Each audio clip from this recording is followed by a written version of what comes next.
ازاي ده بيعيط بيجعل ازاي ليه؟ يزن وقت ما يقول ما يزن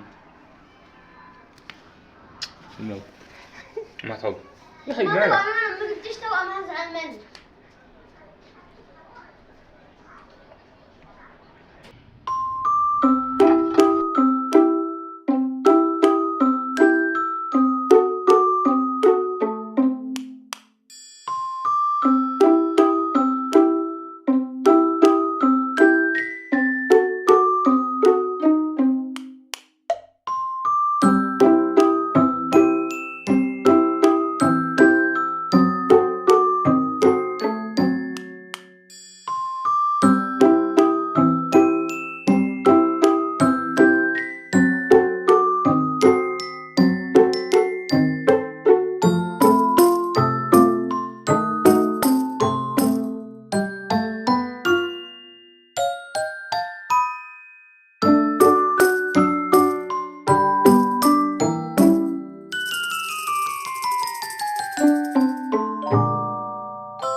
ازيكم عاملين ايه؟ يا رب تكونوا بخير. فيديو جديد يا رب يعجبكم ان شاء الله في قناتي شيماء جمال تي في. زي ما انتم شفتوا كده من عنوان الفيديو، النهارده ان شاء الله باذن الله نعرف نوع البيبي. طبعا مش هعمل حفله ولا هعمل اي حاجه، هقول لكم كده على طول نوع البيبي كده على طول. بصوا في الاول انا اخدت اليوم من اوله، فطار وغدا وبعدين هنكمل اليوم. الفطار انا كنت عامله زي ما انتم شفتوا النسكافيه اللي هو ملوش اي طعم، اللي انا بعمله بالميه عشان انا في عداء للاسف الشديد بيني وبين اللبن. ما بحبش ادخله في اي حاجه وخاصه المشروبات ليا، لكن ممكن ادخله في العصاير للاولاد. لكن انا النسكافيه عصير اي حاجه، لو عصير جوافه ودخل في اللبن ما بعرفش اشربه. بس وعملت ليه نص كوبايه لان الكوبايه دي طلعت كبيره جدا جدا، عايزه 3 باكت من النسكافيه عشان تظبطها. والنسكافيه حاجه مش صحيه طبعا ان احنا نحط 3 في كوبايه واحده وتبقى الكوبايه كبيره كده، فانا عشان تتظبط فبعمل نصها. دلوقتي بقى هنعمل الغدا. هعمل حواوشي، ده كيلو من اللحمة عليه ربع كيلو من الدهن او اللي لو عندك، و3 بصلات تقريبا كده، لان البصل اللي عندي صغير قوي فعملت كام واحدة كده بالويم. والتوابل اللي انا حطيتها ملح وفلفل وتوابل لحمة وتوم وبصل بودر. الملح والفلفل كافي جدا في بعض الحاجات عشان ما نغيرش طعمها. يعني الملح والفلفل هيبقوا كافيين. زي الكفته كده ما بتحبش تحط فيها توابل كتير عشان طعمها ما يتغيرش، بس الحواوشي يسمح لك شويه، يعني ممكن تزودي شويه توابل زي ما انا عملت كده، بس ما تبقاش كتير عشان ما تغيرش الطعم. واهم حاجه اللي او الدهن في الكفته وفي الحواوشي عشان تديله طعم. خلطات اسمها ايه، فرمت البصل الاول ومعاه الدهن، وبعد كده حطيت اللحمه المفرومه. اللحمه اصلا مفرومه واديتها فرمه كمان زياده، بس حسيت ان في اجزاء ما وصلتش ليها التوابل والبصل وكده، فعملتهم بايدي كده وكده. وخلاص كده نشغل الجهاز على طول. كل ما نعمل واحد هنحطه على الجهاز عشان ننجز في الوقت وما يلحقش يبرد، يعني لحد محشي يكون ده استوى فاحطه وكده. لو ما عندكيش الجهاز ده ممكن تعملي في الجريل اللي هي بتاعه البوتاجاز عادي، اللي هي فيها خطوط دي عشان يطلع لك الخطوط زي ما انت بتشوفيها.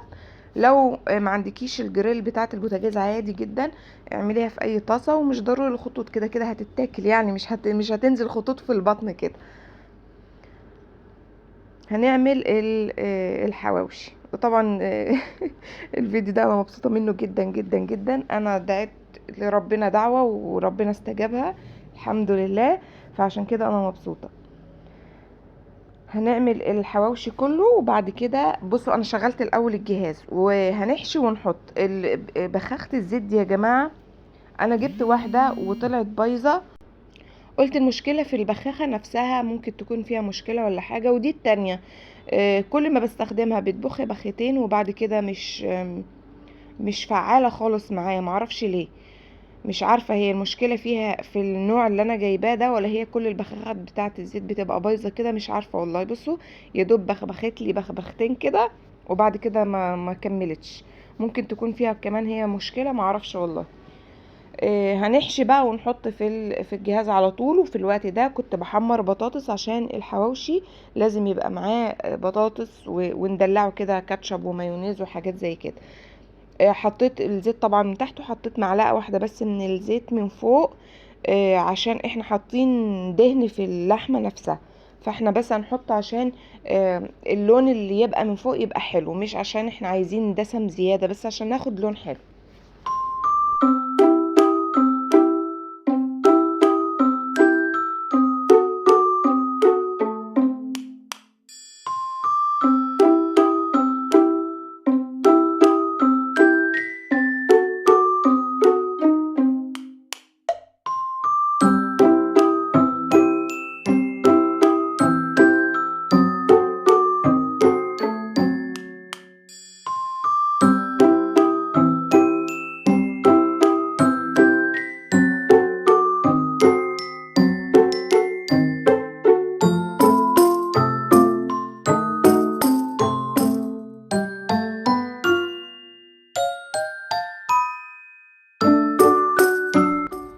انا حشيت الكميه كلها اللي عندي، طبعا كنت خلاص حمرت البطاطس.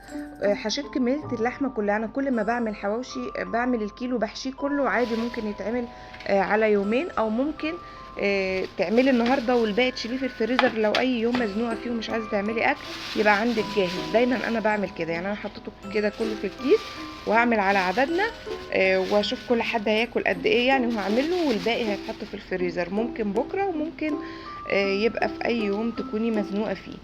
كده انا خلصت كل الكميه اللي انا هعملها وحمرت البطاطس والاكل كان عندي جاهز. يعني انا عملت الاتنين دول وهعمل كمان اتنين تاني وبس كده. بصوا لونه عامل ازاي، اللون اللي انتوا شايفينه من فوق من معلقه الزيت اللي احنا حطيناها من فوق.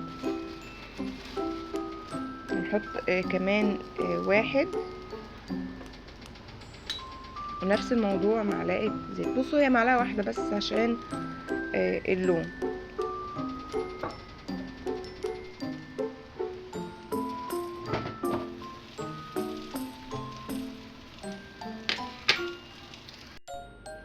خلصت الاكل وكنت خلاص خلصت البطاطس وعملت عصير فراولة وعصير مانجا. قلت هدلعهم بقى النهاردة عشان اذان كان زعلان جدا. اذان اخد اليوم اللي احنا عرفنا فيه ان نوع البيبي اليوم ده واليوم اللي بعده. والله لحد دلوقتي متأثر، يعني بيقول لي يا ماما هو مفيش مجال ان نوع البيبي يتغير لحد دلوقتي؟ انا دلوقتي في الشهر السابع. يقول لي مفيش مجال ان البيبي يتغير. هو كان متعلق جدا جدا بنوع البيبي وما كانش قابل نقاش في الموضوع، وعكسه سليان كان نفسها جدا جدا جدا جدا في بنت وما عندهاش نقاش ان هو ممكن يطلع ولد. فقالت لي لو هو ولد خلاص رجعيه، مش عايزين اطفال خالص. فعلشان ارضي اذان كنت هزعل سليان وانا هزعل ورحمه بنت اختي وفاطمه ومريم كلهم كانوا هيزعلوا، فاحنا مش عشان نرضي واحد نزعل قوم معانا. وانا دعيت دعوه والحمل جه فجاه، فانا دعيت دعوه قلت يا رب خلاص يعني بما انه هو جه فانا مش عايزه سليان تبقى وحيده. وفضلت من ساعه ما عرفت ان انا حامل لحد ما عرفت نوع البيبي وانا ادعي يا رب تكون بنت. ده بيعيط مين قاعد؟ ازاي ليه؟ ليه زين؟ زين ليه؟ ما زين؟ هاي النوم ما تحب يا اخي ماما مالك؟ انا ما جبتش توأم هزعل مني. اظن مش انتوا اتنين واحنا قايلين بنوتين وولدين؟ انت مش حاجه ما نسالش. يا ماما بصوا يا جماعه، هو المفروض ان انا ما اصوروش وهو زعلان، بس انا ما قدرتش ما اصوروش وما قدرتش ما انزلش المقطع ده. ما اعرفش، هما ما بيظهروش معايا، بس ما اعرفش ليه انا ما قدرتش ما انزلش المقطع ده. بس طبعا هي الحمد لله الحمد لله طلعت بنوته، واحنا كنا متفقين لو بنوته خلاص يا سليان مش هتضايق اذان، ولو ولد انت يا اذان مش هتضايق سليان. طبعا سليان عندي صعبة جدا جدا جدا. لما جينا وقلنا ان هي بنوتة، فراحت هي ما اتكلمتش بس بصت عليه وضحكت، يعني اللي هو انا كسبت. فطبعا هو من غير ما هي تبص عليه هو زعل، فضل يعيط، يعني اخد باقي اليوم يعيط.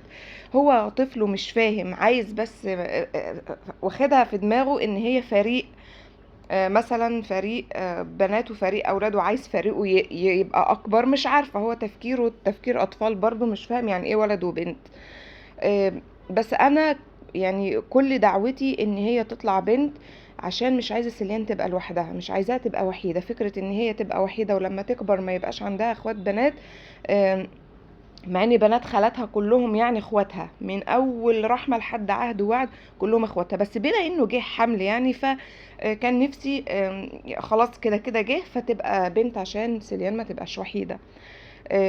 الولد بيشيل اسم، عشان كل اللي عندها بنات وزعلانه ونفسها ربنا يكرمها بولد وكده. الولد ايوه بيشيل اسم بابا، لكن البنت بتشيل بابا ومامتها، يعني بتشيلهم لما يكبروا، بتبقى حنينة، بتبقى سند لأختها بعد ما يكبروا. علاقتي باخواتي البنات الحمد لله يا رب ديمها. علاقتي باخواتي البنات هي اللي مخلياني ان انا سليان عايزاها تبقى زيي وزي اخواتي البنات. بحسهم هم فعلا ظهري وسندي، وفي تعبي وفي زعلي وفي كل حاجة هم اخواتي البنات وماما طبعا. آم، بس فعشان كده كنت هموت وتطلع الحمد لله بنوته. وعشان كده وانا راجعه جبت لهم حلويات واحتفلت، بس اذان زي ما انتوا شفتوا فضل فتره كبيره، بس هو عشان طفل ومش فاهم. بس فالحمد لله ربنا كرمنا ببنوته، واختاروا معايا اسم يكون اخره الف ونون عشان يبقى ماشي مع اذان وسليان وعبد الرحمن، عشان انا دلوقتي في الشهر السابع ولحد دلوقتي ما اخترناش اسم. كده الفيديو خلص، يا رب يكون عجبكم. اشوفكم في فيديو جديد ان شاء الله. سلام.